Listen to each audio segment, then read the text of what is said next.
नमस्कार मित्रांनो, स्वागत आहे तुमचं एका नवीन व्हिडिओमध्ये। मित्रांनो, प्रधानमंत्री जन आरोग्य योजना व महात्मा फुले जन आरोग्य योजना एकत्र करून आयुष्यमान भारत योजना ही योजना अंमलात आणण्यात आली आहे। या योजनेअंतर्गत मित्रांनो, आपणाला 5 लाखापर्यंतचा मोफत उपचार घेता येणार आहे। या योजनेअंतर्गत मित्रांनो, 1000 पेक्षा जास्त रोगांवर व राज्यातील 1350 पेक्षा जास्त सरकारी व खाजगी रुग्णालय आपणाला मोफत उपचार घेता येणार आहेत। मित्रांनो, अद्याप आपण हे कार्ड काढले नसेल तर लवकरात लवकर कार्ड काढून घ्या। हे कार्ड घर बसल्या आपल्या मोबाईलवरून कसे काढायचे याची माहिती आपण आजच्या व्हिडिओमध्ये पाहणार आहोत। चला तर मग सुरू करूया आजचा व्हिडिओ।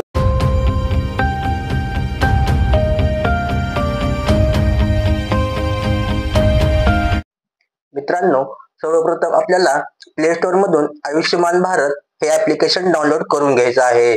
ऍप्लिकेशन डाउनलोड झाल्यानंतर ते ऍप्लिकेशन ओपन करून घ्या। यामध्ये आपल्याला लॉग इन या पर्यायावरती क्लिक करायचं आहे।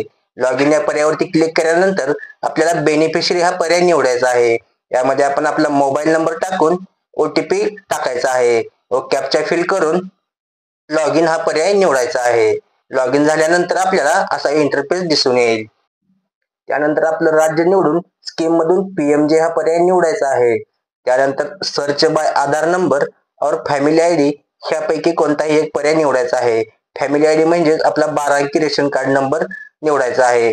आता मी यामध्ये आधार नंबर हा पर्याय निवडत आहे। आधार नंबर हा पर्याय निवडल्यानंतर आपला आधार नंबर टाकून घ्यायचा आहे व आधार नंबर टाकून सर्च या बटनावरती क्लिक करायचं आहे। सर्च झाल्यानंतर आपल्याला आपल्या घरातील सदस्यांची नावे दिसतील। यामध्ये आपण ज्यांची KYC राहिली आहे त्यांची KYC करून घ्यायची आहे। त्यामध्ये डू KYC या पर्यायावरती क्लिक करायचं आहे। त्यामध्ये आपल्याला KYC सर्च केल्यानंतर आपल्याला बरेच पर्याय दिसतील।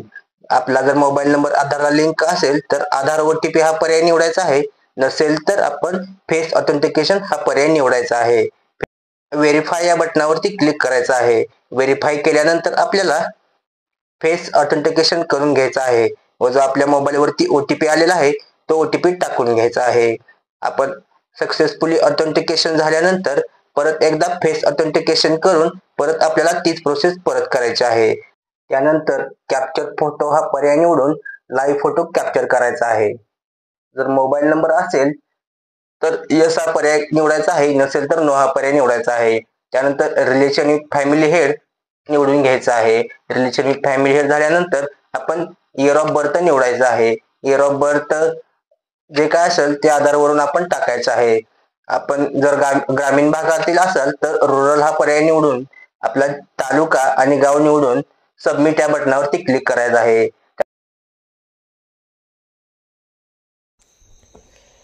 सबमिट झाल्यानंतर थोड्याच वेळात आपण आपलं आयुष्यमान भारत कार्ड डाउनलोड करून घेऊ शकतो। मित्रांनो, व्हिडिओ आवडला असल्यास आपल्या मराठी टेल या यूट्यूब चॅनलला नक्की सबस्क्राईब करा व व्हिडिओ जास्तीत जास्त शेअर करा। धन्यवाद मित्रांनो।